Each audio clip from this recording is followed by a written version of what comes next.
If you're into reading interesting archaeological articles, you might also be wondering why everyone is talking about excavations, or why artifacts are often recovered from under the ground surface. Did people bury them? Did it happen on its own? Were our ancestors earthworms? Well, in a way, the answer is all of the above. Except the worm thing. I'm still gathering proof on that. There are many different ways archaeological sites end up underground. In some cases, archaeological materials are purposefully buried by the people that made them thousands of years ago. Take human burials or lithic cache pits, for example. But, most of the time, archaeological materials and features get buried naturally over long periods of time.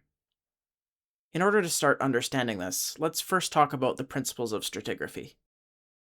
Basically defined, stratigraphy is the process by which sediment accumulates over time.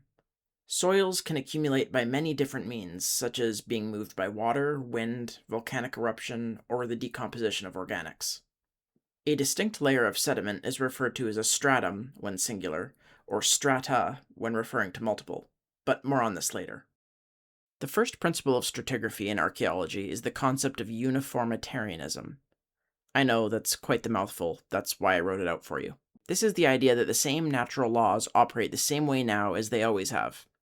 This means that we can assume that the ways that we observe soil accumulating today are the same ways that soil accumulated in the past. The next principle is original horizontality. Horizontality? This principle states that strata are originally laid down in a horizontal manner, with the oldest layers being located deeper, and the newest layers being located shallower. Oftentimes, soil layers get deposited in a similar fashion across time and space, which I'll talk a little bit about right now. Note that this is just a basic overview of stratigraphic accumulation, and this can vary greatly depending on where you are in the world. The lowest stratum, known as the sea horizon, is the oldest layer to be laid down.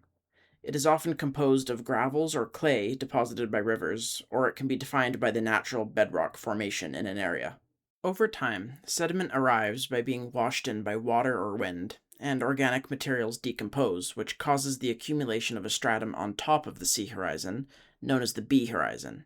The speed at which B horizon develops can depend on many factors, such as flooding, wind levels, animal-insect activity, vegetation, and more.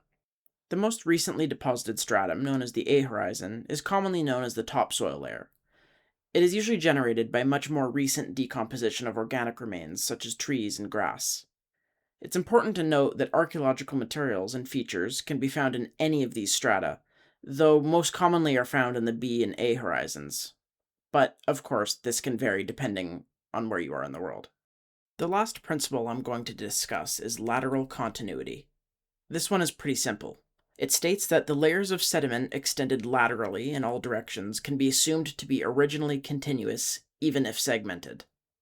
To put it more simply, we can assume that a given stratigraphic layer, spread out over a wide area, was all deposited at roughly the same time, or over the same time period. For instance, a cliff, a ravine, and then another cliff on the other side will usually have the same strata even though they're separated. With these principles in mind, we can now begin to visualize how sites get buried. Let's say a group of people in the past are living on top of the sea horizon stratum. As they live their lives, the material culture they produce, such as stone tools and fire pits, are deposited on the surface.